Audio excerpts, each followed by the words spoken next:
I know what you're thinking. Why is Alex Jones talking about Lindsay Lohan? And I'll be quite honest with you. If I can get you to pay attention to this key information I'm about to cover by mentioning Lindsay Lohan, I'll do it.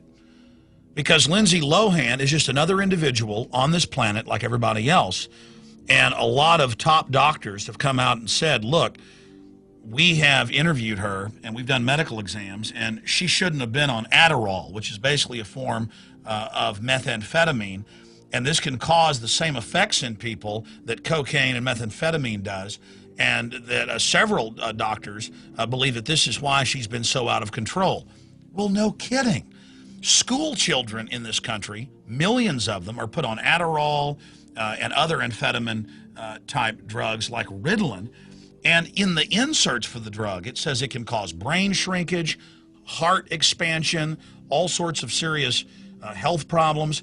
When I was in junior high, one of the kids on the football team died of a heart attack, and the doctor said it was the Ritalin.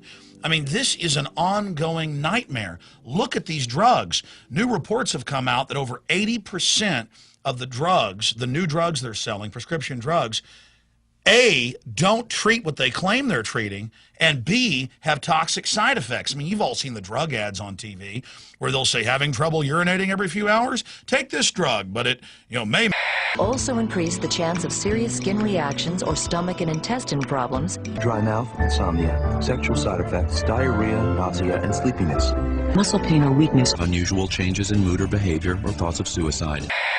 But if you look at the mass shootings, and every time I see a case of a mother who chops her toddler's arms and legs off, or straps their 4 kids in their car and drives it off a cliff into a lake and drowns them, in every case they've been on serotonin reuptake inhibitors, which is the Prozac class of drugs.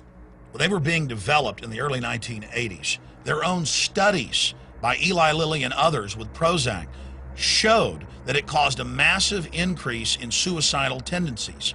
Now they've tested it on rats, shrimp, guinea pigs, you name it, and they found that it causes reckless and even suicidal behavior in not just mammals, but things like shrimp. But it all makes perfect sense. When you actually read the molecular breakdown and the drug inserts for these fluorine or fluoride-based serotonin reuptake inhibitor drugs, they are in the hallucinogen class. They are a psychotropic subclass of hallucinogens. So most days, you're going to have a good trip on this stuff. You're going to be happy, not worried about a thing in the world. But what happens when you have a bad trip? You cut your children's arms and legs off. You go into a school and murder people. In every case that we've seen, the system knows that these drugs are destroying people. They're hardcore profiteers. And statistically, most people that get on the speed-type drugs or the hallucinogen serotonin reuptake inhibitors get more psychological problems. And then the answer is not less drugs, it's more drugs.